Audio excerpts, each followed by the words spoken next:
Yeah, I don't remember a time when I wasn't building playgrounds. I was always building stuff for play. I grew up in the country, so we could dig holes, and I built tree houses that were 30 feet in the air. It scared my parents to death, but I wish kids had that freedom now. And so it means a lot to me to create a place where increasingly it's difficult for kids to have a chance to use their body in the most powerful way that they're able to at that moment. What does it mean to me to be a play designer? It gives my life meaning.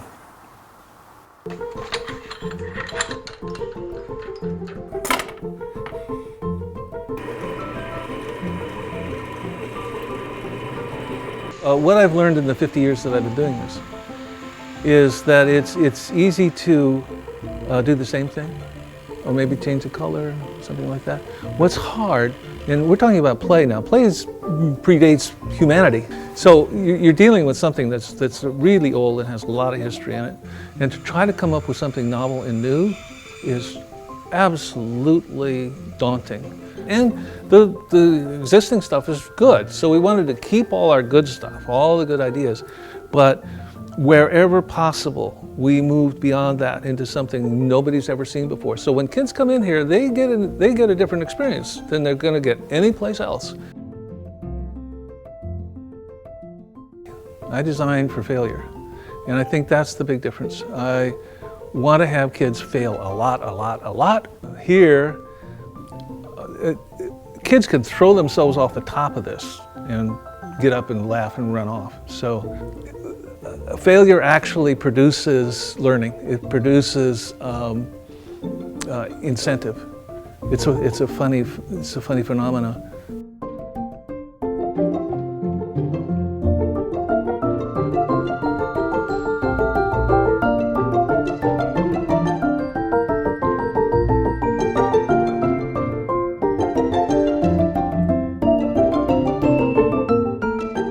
One of our goals was to be able to change the configuration so it was a novel experience. So on one hand, you have something that's extremely familiar, but it's different.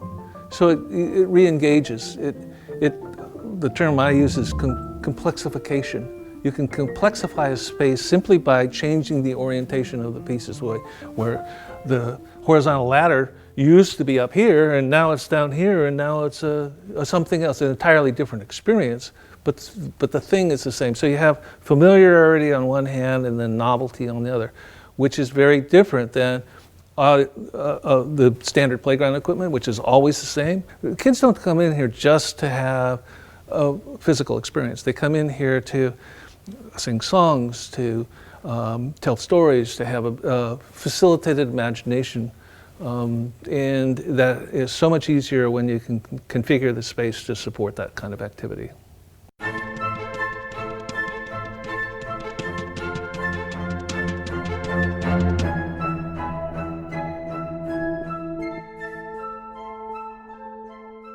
Play is driven by biology, and there are certain patterns to that, and that's why I use the term primal. First experience a child has is mother this close, right, face.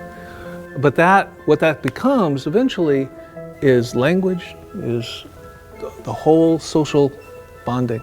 There's spinning, there's sliding, there's running, primal impulses that the brain, the body, the child has to have in order to develop. The kids are going to play. Hey, you can take a kid to the Safeway and there's a bar there, they're going to turn on it. What I have to design for is to have the parents be willing to bring their kids in here. It has to look beautiful, it has to have the functions, has to be there, and then suddenly not only is the kid doing what they would do with the random rail, but they're doing it in the presence of their parent. They're doing it with the parent, and that's special. They'll begin to discover they have skills in one area and maybe not so much in another.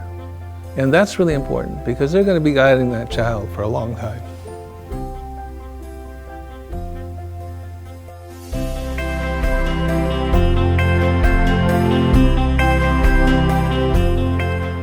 Our clients are really interested in a lifestyle. They want to be known as looking for the best. Now, I think that coming here is the best, and this stuff says, expect the best.